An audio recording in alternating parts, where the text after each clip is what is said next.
Your broker is not your friend. I love it. Your broker is not your friend. It doesn't matter if you've known them for 20 or 30 years and you go out to lunch with them once in a blue moon. Like, you need to fact check that. So what made you so passionate about retirement insurance and income insurance? That question really hits home. When I grew up as a kid, money was a huge scarcity for my family. It was a question every month if the bills were going to be paid. Sometimes we went months without power in the house. There was no consistency of income. Parents kind of worked under the table, and it was real painful growing up. But when I saw other people experiencing that same pain, it really hit home with me. But it was almost confusing in the beginning to see people that had money that weren't able to provide that need, and it's simply because they didn't have the education on what to do with their assets. That there were some people that we found that they were able to retire and make sure their needs were met the rest of their life, and they didn't have to work anymore. And they could have retired 5 or 10 years ago. And if that was the case for some families, like, blessing people with that freedom just is so fulfilling in the heart.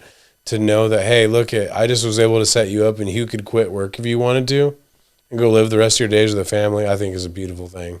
That's awesome. I love that. Well, I can tell I obviously know you personally, and I know that you put your heart and soul and all the expert advice that you have into every single client you meet with, like it's your own family. So, if there's any bit of advice you can give to someone else who's listening to this, who says maybe, I've got this taken care of, like I've got my money with my, financial advisor, what would be something that you could tell them to at least just take a look at for themselves and not just get into what you're into and then just stick into that for the next 20 years? Because I'm sure people understood their 401k or the market when they got in, but now, you ask people, hey, what's it, what does it look like? What do your fees look like? What are you paying in fees? And I think it's like 86% of people or something like that think that they're paying no fees.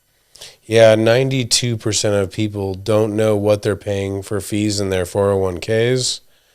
There's a big percentage of people that don't even understand what they're paying for in their IRAs, what their money's actually allocated in, whether it's low-cost index funds or it's, high fee mutual funds.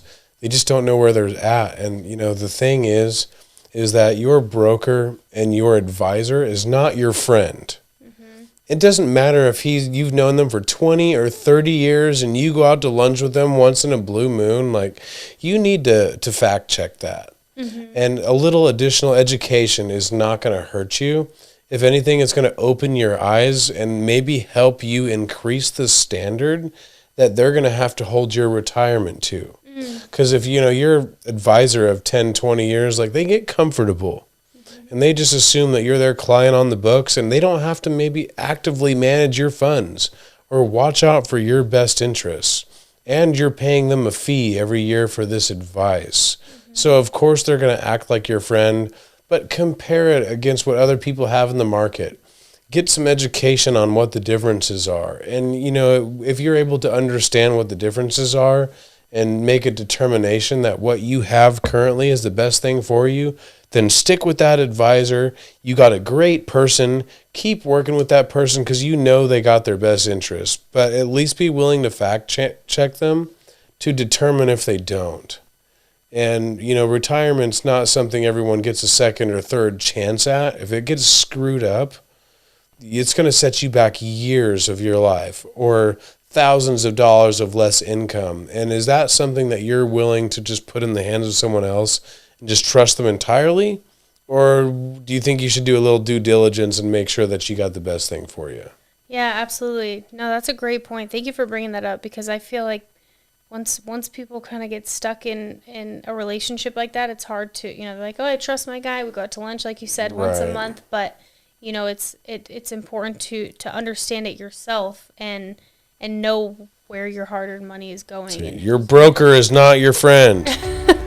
If you like what you're seeing, please subscribe. Click that comment button down below. Drop your comment down there. It helps us tailor content to our audience to helping these families across America. Lastly, do not forget to subscribe to our ongoing newsletter with Stress Less Financial.